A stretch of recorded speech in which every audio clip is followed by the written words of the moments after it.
The most versatile, explosive action hero around. Yeah, that's a tough question. Badass. I mean, he isn't really a good guy, is he?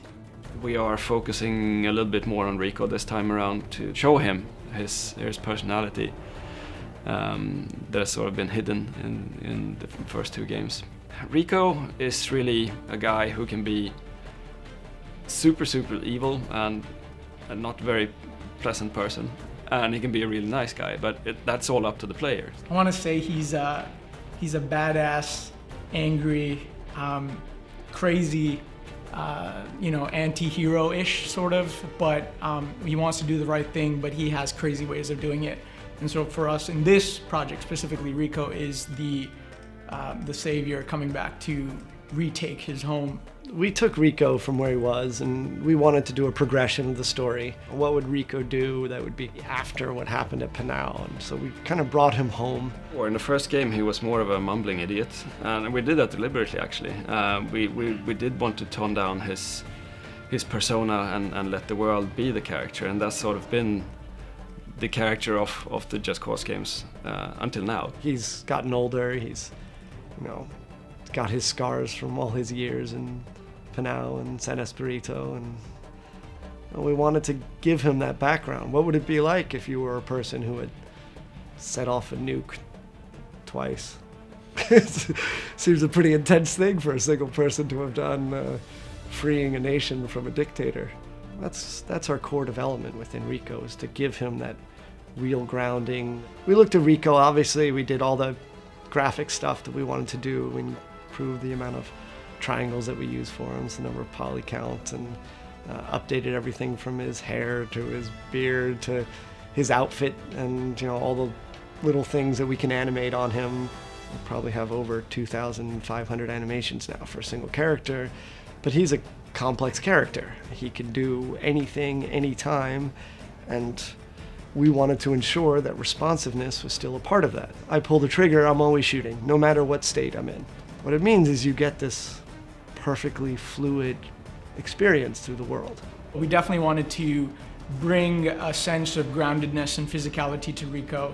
We wanted to give him real weight in what he was doing in terms of the animation tech that we developed, and also the animations. And we're using real motion capture now, which was really a big step up in terms of the projects. But what we didn't want to lose was the responsiveness. We didn't want to lose his ability to do things quickly, move quickly. And so it was a big challenge to try to use really high fidelity animation and motion capture, but still kind of keep it true to the responsiveness that the fans really care about. The first thing that we did was we took a look at Just Cause 2, saw what was really strong, the grappling, the parachute, all that type of stuff, retain what was really cool and core about them, and then tried to figure out, okay, where are our holes now, right? And what we determined is that the wingsuit was a great opportunity for us, right? There's about 1 million different ways that you could do a wingsuit in a game, but what we had to figure out is how do we get that working really well with the existing mechanics that we have? Just like you could slingshot your way through the world with the grappling hook and the parachute in JC2, you can still use the grappling hook while you're in the wingsuit. So this is a more fast-paced state for Рико.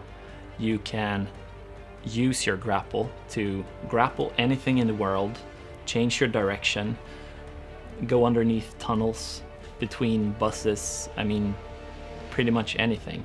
I'm not sure there's a crisp verbal explanation of why it's so great to use the wingsuit, but it's one of those things where I think once you hold it in your hands and you kind of have this mental mapping of, oh, it's generally going forward, and being able to mix that together, kind of creating velocity and being able to use those velocities to create a parachute that has a nice little sequence, all that stuff just works really nicely together. That was just a bunch of hundreds of iterations on the wingsuit and parachute and all that stuff together. The parachute now allows us to shoot every weapon, transition out of it, reel back in out of it, but gives Рико a whole nother tool set for combat. The game gets easier when you do crazier things. We upgraded his grapple hook, so the grapple hook looks cool and sleek and has a bit more of a modern feel to it. We also have some cool stuff for the dual tether, right, with the grappling hook where you get to kind of tether things together. First, we took a lot of inspiration from the modding community. We let you have more tethers, and it turns out they're absolutely right, like they usually are. and it is more fun to be able to have more than one tether. One of the things we wanted to make sure was moving around the world in a very vertical world in this playground had to be amusing. And a lot of games do an open world, but then it can be a little tedious, and after a while you just start jumping around using fast travel. We wanted to try to create an experience where just moving to the other position was fun. That piece of picking up a controller and just having an enormous amount of fun is why we're all in this business to start with.